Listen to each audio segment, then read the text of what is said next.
जो माउसी माने थांती बुढ़ी माउसी माने थांती घर मानकर से मैंने पचारती दही खाई परिवे, खट्टा जिनस खाई परिवे, मिठा जिनस खाई परिवे, तो मु तो कुए हाँ सबू खाई परिवे। तापरे मु पचारे आगुरु मु क्यूरियस थिली बहुत, मु पचारली माउसी काई पचारुच, तो से मैंने कहबे सर गाँ रे कहती खट्टा खाइबेनी, गाँ रे कहती सर जो मान को कैंसर हुए राति रे दही खाइले कौन असुविधा है जीव। बहुत जन लोक आसी कहती तांकर कीमोथेरेपी चल थाए, चुट्टी झड़ू थाए, से मैंने आसी कहती सर से साग खाईदेले बोली चुट्टी झड़ीगला। तो एगुड़ा सब मिथ। आम ओडिया डाइट जो थाए आमे भात खाऊ, संतुला खाऊ, डालमा खाऊ, माछ भजा खाऊ, साग भजा खाऊ, बड़ी चूरा खाऊ, सुखुआ खाई दो, चिकेन खाई दो। एथरू जना पड़े जे आम ओडिया डाइट टा ट्रेडिशनली प्रोटीन्स रे बहुत पुअर। सबुठु बेस्ट सोर्स ऑफ प्रोटीन हैला लीन मीट। लीन मीट माने कौन, जो मांस रे चर्बी कम थाए सेटा प्रोटीन रो सबुठु बेस्ट सोर्स। लोक माने आसी कहती सर आमे डाली खाऊ, dali is a source of protein. That is the biggest myth. Dali is a very poor source of protein. आउ सबुठु इम्पोर्टेंट डाइटरी एडवाइस केबे भी आखपाखक लोक को कथा शुणी नबा कथा नुह।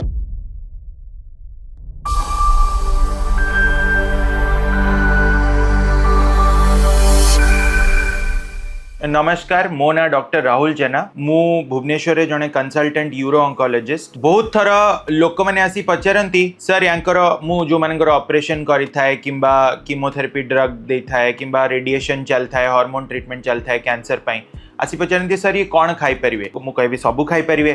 तो घर लोक पचारे सर कखारू खाई परिवे, सर चिकेन खाई परिवे, सर मटन खाई परिवे, फिश खाई परिवे। सबू माने सबू खाई परिवे। आउ को जिनसर रेस्ट्रिक्शन काहे हब। मु अधिकांश समय रे जो माउसी माने थांती बुढ़ी माउसी माने थांती घर मानकर से मैंने पचारती दही खाई परिवे, खट्टा जिनस खाई परिवे, मिठा जिनस खाई परिवे, तो मु तो कुए हाँ सबू खाई परिवे। तापरे मु पचारे आगुरु मु क्यूरियस थिली बहुत। मु एई जिनसटा बाहरे जेतबेले रहिथिली मु एई जिनसटा देखि नथिली, तो एबे एठी आसला परे मु देखिली। मोर आगुरु बहुत क्यूरियस थिली। मु पचारली माउसी काई पचारुच, माने दही खाई परिवे कि नहीं, लेंबू खाई परिवे कि नहीं, मांस खाई परिवे कि नहीं, प्रॉब्लम कौन है, ये सब जिनस काहे पचारुच।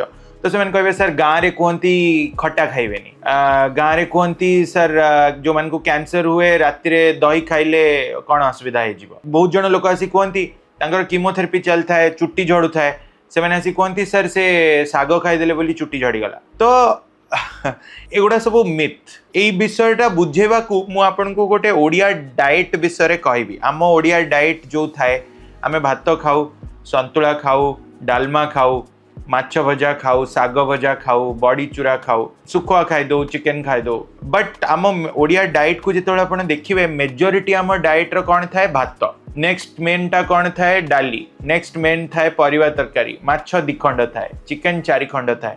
एई जिनसटा मु काई कहूची, एथरू जना पड़े जे आम ओडिया डाइट टा ट्रेडिशनली प्रोटीन्स रे बहुत पुअर। आउ कैंसर ट्रीटमेंट रे प्रोटीन रो बहुत बड़ा रोल अच्छी। जेतेबेले बॉडी रे कैंसर होची, कैंसर सेलटा गोटे एबनॉर्मल सेल, सेटा ग्रो करूची आपनको बॉडी रे। बॉडी रो जो नॉर्मल रिसोर्सेस न्यूट्रिशन टा आपनको बॉडी रो नॉर्मल सेल्स यूज करथांता सेटा कैंसर सेल यूज करी पकोची। तो आपनको बॉडी रो theoretically energy expenditure, protein requirement, calorie requirement सबू जाक बढ़ी बढ़ी चलची। सही जिनसटा सप्लीमेंट करिया हुए। प्रोटीन रो रिक्वायरमेंट कैंसर ट्रीटमेंट रे बहुत बढ़ी जाए। सबुठु बेस्ट सोर्स ऑफ प्रोटीन कौन, सबुठु बेस्ट सोर्स ऑफ प्रोटीन हैला लीन मीट। लीन मीट माने कौन, जो मांस रे चर्बी कम थाए सेटा प्रोटीन रो सबुठु best source. For example chicken, chicken रो ब्रेस्ट पीस सेटा प्रोटीन रो गोटे बहुत भल सोर्स। आमे ओडिया लोक आमे नई माछ खाऊ, आमे समुद्र माछ खाऊ। माछटाकू जदि आमे न छाणिकी जेमती घरे नॉर्मल भाव रे तैयारी हुए आमे सेटा को खाऊ, सेटा गोटे व्हाइट मीट, सेटा भी प्रोटीन रो बहुत भल सोर्स। एग व्हाइट सेटा भी प्रोटीन रो गोटे बहुत भल सोर्स। जदि आपण मटन खाउचंती, मटन रे प्रोटीन रो कंटेंट बहुत अधिका थाए। चिकन और फिश अपेक्षा मटन रो प्रोटीन कंटेंट बहुत अधिका, बट मटन रो फैट कंटेंट भी बहुत अधिका थाए। तो मु समस्त को एडवाइस करिबिनी जे समस्त सब बेले मटन खातु, कहीं ना आपण फैट कंटेंट अधिका नेले बॉडी रे अन्य हार्म्स हेई पारे। बट येस मटन इटसेल्फ गोटे प्रोटीन रो बहुत भल सोर्स लोक मैंने आसी कहती सर आम डाली खाऊ dali is a source of protein that is the biggest myth dali is a very poor source of protein आपण 100 ग्राम चिकन रु जेतिकी प्रोटीन पाती सेतिकी प्रोटीन खाया को आपण डाली रु पाया को आपण को पाखा पाखी 300 ग्राम अनकुक्ड डाली नबा को हबो जोडा कुक कर साला परे 4 लीटर खंडे डाली हे जिवो तो गोटे लोक 4 लीटर डाली खाइबा इज नॉट पॉसिबल एते डाली जणे काई खाइबो ता पाखरे चिकन अछि तमे तो आगुरु नॉनवेज खाउचो एमती तो नुह तमे वेजिटेरियन तमर कोन कैंसर हे गला बोली तमे भलो खाइबा छाड़ दबो तो मु घर लोकन को एभली भाबरे बुझाए कि बैलेंस डाइट खाइबा बहुत इंपोर्टेंट जहा खाउचंती सबु खाइ परिबे मॉडरेशन रे खाइबे कैलोरी इंटेक बढ़ेबे भलो गुड कैलोरी इंटेक बढ़े माने नुह सबुठ अधिका कैलोरी तो चीनी रे अछि आम कैलोरी इंटेक अधिका बढ़ेबो बोली कौन बसिक आम चीनी खाइबू ना आमको क्लीन कैलोरीज खाया क्लीन कैलोरीज मतलब जोड़ा भल खाइबा पनीपरिबा खाइबे व्हाइट मीट खाइबे लो फैट डाइट खाइबे भल गुड फैट्स क्लैरिफाइड बटर गला घी गला मॉडरेशन रे जदी आपण खाइले those are all good fats सेइथरे आपणकर बॉडी रो इम्यूनिटी भल हबो आपणकर कैलोरिक इंटेक भल हबो तो बैलेंस डाइट केबे भी कम करिया कथा नुह डाइट जेते भल रखिबो कैंसर अगेंस्ट रे फाइट रे आपणकर बॉडी सेते भल फंक्शन करिवो हां असुविधा कोठी हुए जेहेतु बॉडी रे गोटे इलनेस अछि आपनको कीमोथेरेपी चलची रेडिएशन चलची आपणकर एपेटाइट कम हे जाय कीमोथेरेपी ड्रग्स जोगु नॉजिया हुए तो आपण एकाठी बहुत सारा खाई पारंतिनी जेहेतु आपण एकाठी बहुत सारा खाई पारंतिनी आपणकर कैलोरी इंटेक कम हे जाए वेट लॉस हुए सेइथरे मु लोकन को कुए कि स्मॉल फ्रीक्वेंट मील्स अल्प अल्प खाइबे कैलोरी डेंस फूड खाइबे भलो क्वालिटी रो खाइबा खाइबे कम खाइले आपणकर स्टमक रे ब्लोटिंग कम हबो नॉजिया कम हबो आपण खाइबा को बेसी भलो भाबरे टॉलरेट करिवे तेल कम खाइबार आउ गोटे कारण जे आपणकर डाइजेशन भलो हबो जेहेतु आपण को कीमोथेरेपी जो को नॉजिया होता है एपेटाइट कम हो जाता है तो आपण जदि कॉम्प्लेक्स जिनस खाइबे जोड़ा को डाइजेस्ट करिया को बॉडी बहुत कष्ट करे से जिनस गुड़ा खाइले आपण को गैस्ट्रिक अपसेट हबो एसिडिटी हबो आपण को एपेटाइट आहुरी कम हो जिवो सेतपई सिंपल खाइबा खांतु भलो क्वालिटी रो खाइबा खांतु नॉन वेज बंद करवा टोटली दरकार नहीं भलो प्रोटीन रो सोर्स खांतु फाइबर्स खांतु जेमती कि आपनकर कॉन्स्टिपेशन न हबो जदि आपन को कॉन्स्टिपेशन होची आपन डाइटरी फाइबर्स बाहरु नहीं पारिबे जेमती कि इसबगोल हे गला एगुडा खाइले कोन हबो आपनकर बाउल मूवमेंट्स रेगुलर रहइबो आपनकर एपेटाइट इंटैक्ट रहइबो एंड आपण भलो भाबरे खिया पिया कले आपनकर कीमोथेरेपी अगेंस्ट रे आपण फाइट भी भलरे करि पारिबे किछि गोटे टाइप रो कैंसर अछि जोथरे कीमोथेरेपी संगरे ट्रीटमेंट संगरे स्टेरॉइड्स दिया जाए तो स्टेरॉइड्स एक्चुअली एपेटाइट इंक्रीज करंती ब्लड शुगर्स इंक्रीज करंती से समय रे भोक अधिका हुए